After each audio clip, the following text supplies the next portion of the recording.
Hai, masih sama saya Agnes. And Garrett here, Kita dari Brain Balance Jakarta. kita masih mau ngebahas sih tentang Millennials Method. Mau melanjutkan dari podcast kita yang pertama. Yes. Um, Hari ini kita mau bahas tentang skills-nya anak-anak yang disebabkan oleh ketidakseimbangan otak kiri dan otak kanan. Ya, jadi kan yang kita udah bahas sebelumnya, kalau Mellon Method ini cara kerjanya adalah mencoba mendeteksi ketidakseimbangan antara otak kiri dan otak kanan, ada koneksi antara mungkin otak bagian depan dan belakang yang connection-nya kurang baik. Nah, itu yang kita menemukan yang bagian lemahnya, kita mau coba tingkatin. Nah, biar terapinya ini make sense, kenapa sih? Kenapa Mellon Method ini bekerja? Kenapa ini make sense terapi yang cocok untuk anak-anak kita? Itu yang aku mau coba jelasin sedikit di sini. Gitu. Jadi kita mau buka topik dari language dulu nih, Boleh? bahasa ya. Boleh. Karena kan seperti yang kita tahu ya, anak-anak neurodivergence, apalagi yang autistik ya, mungkin untuk yang ADHD itu masalahnya akan berbeda lagi, tapi untuk anak-anak yang autistik lebih banyak bermasalah dengan uh, berbahasa. Kebanyakan mereka akan telat bicara, Yes. ya kan? Yes. Nah, jadi ini apa nih penjelasan dari otak kiri dan otak kanan yang berhubungan dengan bahasa? I think bahasa kadang lebih kayak gini. Bukan cuma bahasa sih. Karena seringkali kita ketemuin kalau mereka tahu akan alfabet. Mereka bisa nih kayak baca A, B, C, D, E. Bahkan kadang-kadang mereka bisa autodidak. Mereka belajar dengan sendirinya. Contohnya anak kami tuh belajar dengan sendirinya. Dia tahu A, B, C, D, mengerti akan A, B, C, D. Tapi setelah udah berkata-kata, dia tidak bisa menyambungkan kata-kata tersebut dan tidak bisa mengartikan kata-kata tersebut. Gitu. Jadi sebuah kata berdiri sendiri dia bisa, Yes. dia tahu Dia gitu ya. tahu, Tapi ngerti, bisa. ketika beberapa kata digabungkan untuk menjadi suatu kalimat, belum tentu anak ini bisa mengerti arti dari kalimat tersebut. Dan juga mereka ini kebanyakan memiliki memiliki hyperlexia ya. Hyperlexia, jadi di mana individu autistik mereka seringkali is very strong, sangat kuat dalam menghafal dan juga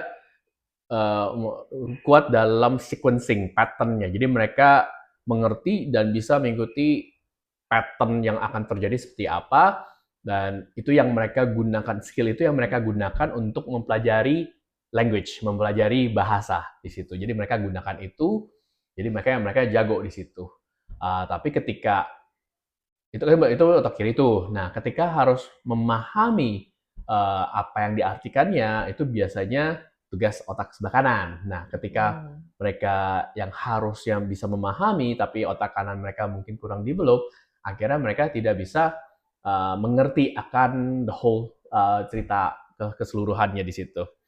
Kayak gitu. Makanya seringkali tuh orang tua ya yang datang ketemu dengan saya ya itu komplainnya, oh iya ya anak-anaknya nggak mengerti aja Tapi gitu. untuk yang anak-anak yang masih kecil, banyak juga yang suka bilang, tapi anak saya pinter loh membaca atau dia tahu alfabetnya gitu ya, atau tahu numbers gitu kan. Jadi padahal tanpa disadari ini adalah salah satu ciri-ciri kalau ada ketidakseimbangan di otak.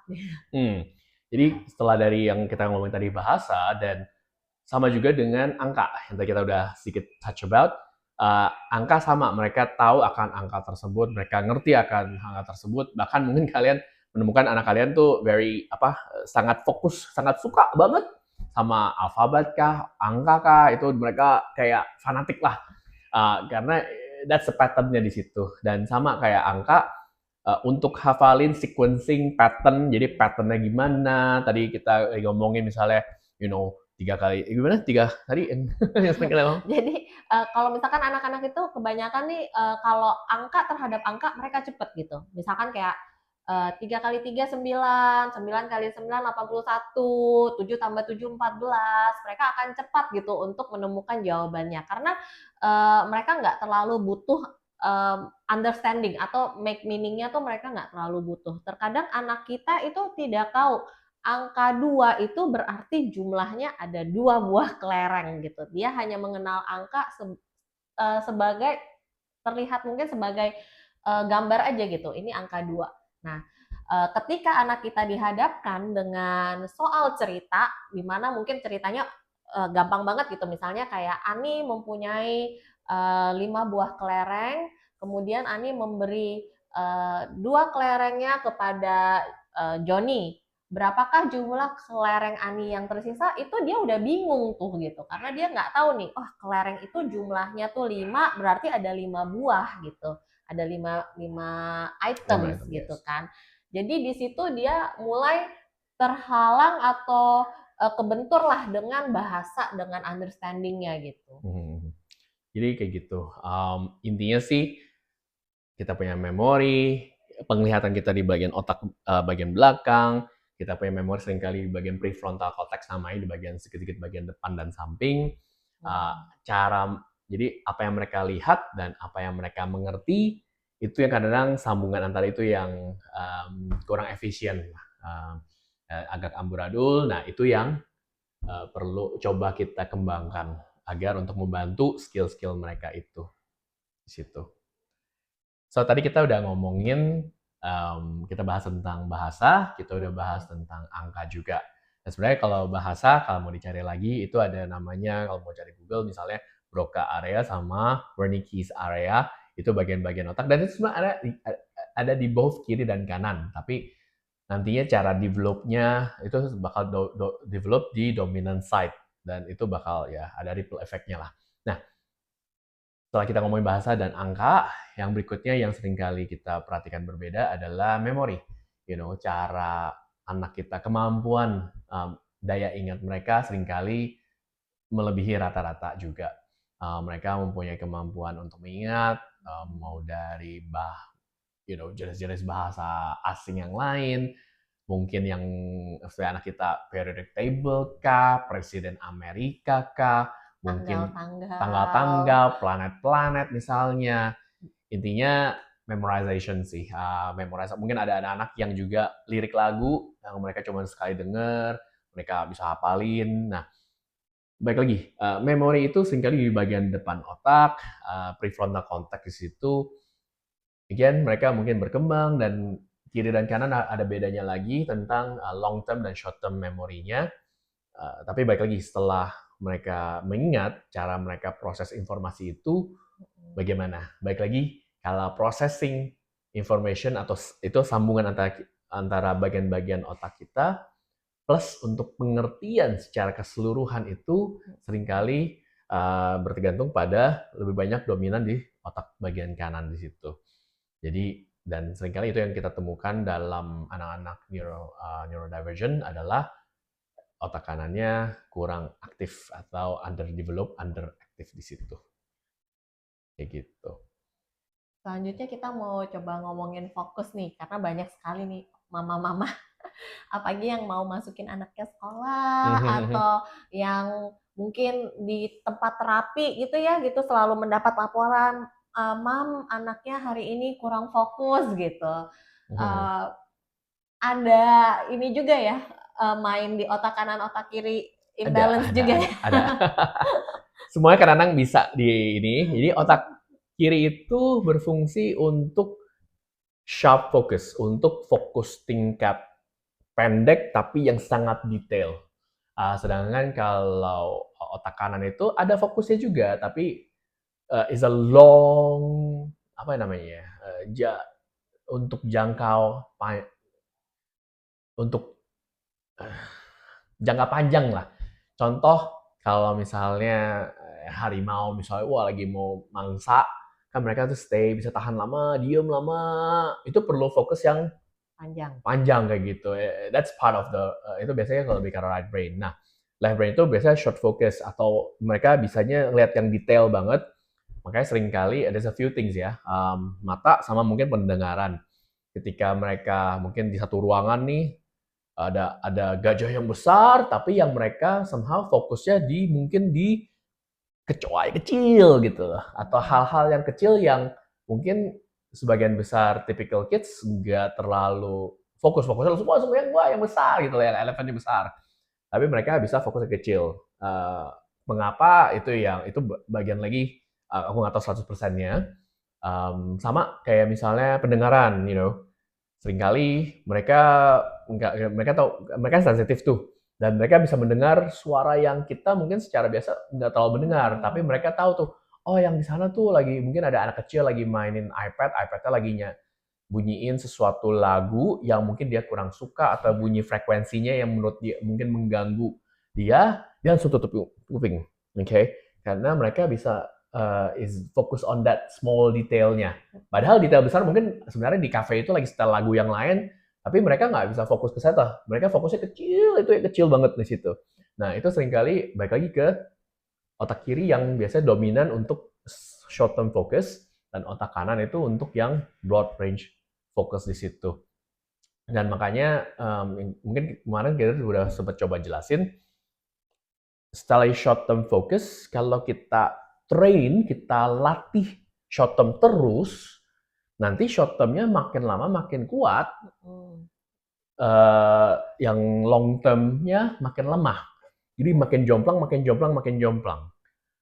Dan unfortunately, zaman sekarang ini, kita udah terekspos dengan banyak hal. Contoh, microwave serba instan. Okay? Kita zamannya mungkin kita kecil, kalau kita nonton kartun kita harus nunggu all the iklan di TV. Zaman sekarang mereka tinggal skip.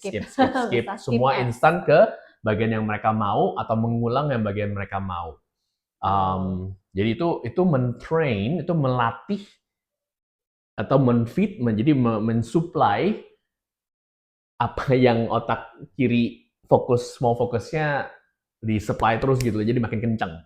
Dan itu yang mungkin seringkali seringkali orang tua komplain bilang, oh anak saya bisa fokus kok kalau nonton, kalau mereka nonton, mereka bisa tuh di depan TV, monitor lama, di depan tablet. Tapi kalau udah masalah buku segala macam, karena ada yang namanya juga rewarding system. Jadi short term itu, jadi otak kiri itu dia sistemnya kan short term tuh. Jadi mereka fokus short term dan dapat rewardnya. Nah, reward ini sebagai kayak fuel, sebagai makanan untuk otak itu. Karena mereka mendapatkan reward, mereka dapat reward. Nah, otak kiri ini kalau nggak dapat rewardnya, nggak balik apa yang mereka mau butuhkan, mereka beralih. Makanya itu yang seringkali mereka fokusnya macam-macam tuh. Mereka kerja di sini, tidak mendapatkan kepuasan atau kesenangan segala macam, mereka pindah. Ini coba, mereka pindah. Nah, sedangkan ya kayak di sekolah, ya kan mereka belajar kan mungkin bukan sesuatu yang mereka suka, mereka tapi kan harusnya tetap belajar tuh. Nah, tapi karena mereka tidak mendapatkan rewardnya, mereka hilang fokus. Nah, itu yang diperlukan untuk otak kanannya lebih berkembang, biar mereka bisa tetap stay focus, biarpun mungkin nggak dapat rewardnya di situ. Oke, jadi mungkin lebih ke arah kalau yang otak kiri ini dia itu membutuhkan instant gratification namanya. Ya, jadi okay. Reward yang cepat gitu ya. 2 menit reward. Nah, itu bakalan bikin otak kiri itu semakin aktif. Dimana kalau yang otak kanan itu lebih ke arah delay gratification namanya. Jadi rewardnya ditarik, di stretch dulu yang panjang, kamu nanti at the end of the day baru kamu dapat reward ya. Jadi kalau misalkan kalau aku nih suka bilang sama anak gitu kan, oke, kamu ngerjain ini ya, yang bagus ya. Kita semacam kayak ngumpulin poin gitu. Jadi nggak dapat dulu nih hari ini kamu bagus gitu kan, dapat nilai bagus, kamu attitude-nya bagus di sekolah, kamu bisa menunggu segala macam. Oke, mama kasih kamu poin. Hari kedua kasih poin, hari ketiga cuma sekedar poin aja gitu. Nah, nanti hari kelima mama kasih kamu reward-nya. Nah, ini juga melatih untuk dia bisa bertahan lebih lama melakukan sesuatu yang boring baru dapat reward. Walaupun pernah nggak sih kayak dimana anak kita kayak hari ketiga tuh udah berasa, mama aku udah ngerjain 3 hari loh masih nggak dapet reward, aku nggak mau gitu kan. Nah pernah juga kayak gitu kan, karena dia nggak tahan gitu, belum dapet nih, belum disupply rewardnya, dia nggak tahan. pasti dia komplain juga gitu. Tapi ya itu pelan-pelan lah ya untuk melatihnya gitu. Jadi itu kan contoh-contoh yang mungkin di luar sana sekarang udah orang-orang kan coba lakuin. Ya, betul. Apa yang dan itu mungkin setelah lakuin itu mereka melihat oh ya itu membantu sang anak. Nah, kita mencoba mau kasih lihat kisi-kisi kenapa it works, kenapa itu yang diperlukan bagian dari otaknya situ. Iya, jadi karena kalau saya terus terang sebagai orang tua suka banyak pertanyaan, kenapa sih kok kamu nggak bisa menunggu gitu kan? Cuma nunggu, mama cuma bilang nunggu ya 10 menit. Tapi karena dia nunggunya harus nunggu bengong, nggak ngapa-ngapain. Jangankan 10 menit ya, semenit juga dia udah goyang sana, goyang sini, udah jalan-jalan kemana gitu kan. Lalu kan kita suka bertanya nih, aduh kamu duduk 5 menit aja nggak bisa kenapa? Nah di sini kita akan menjelaskan kenapanya itu. Gitu deh, ya harapannya dengan apa yang kita edukasi, orang tua, penjaga, perawat juga bisa lebih mengerti apa yang sedang terjadi di anak tersebut dan harapannya ya sama-sama helping each other. Jadi kita bisa memberikan bantuan yang sepadan biar mereka juga bisa improve dengan baik gitu. Oke? Mungkin sampai sini dulu kali ini. Oke, kalau apa yang kita bicarakan ini bermanfaat atau mungkin ini engkau lihat ini is useful untuk teman, kerabat, saudara, please bantu di subscribe, share, like, comment. Kalau ada pertanyaan, please, any questions. Jadi kita bisa juga bahas di podcast berikutnya. Oke? Sip, kalau gitu kita sampai jumpa kali ini. Until next time. Bye. Bye-bye.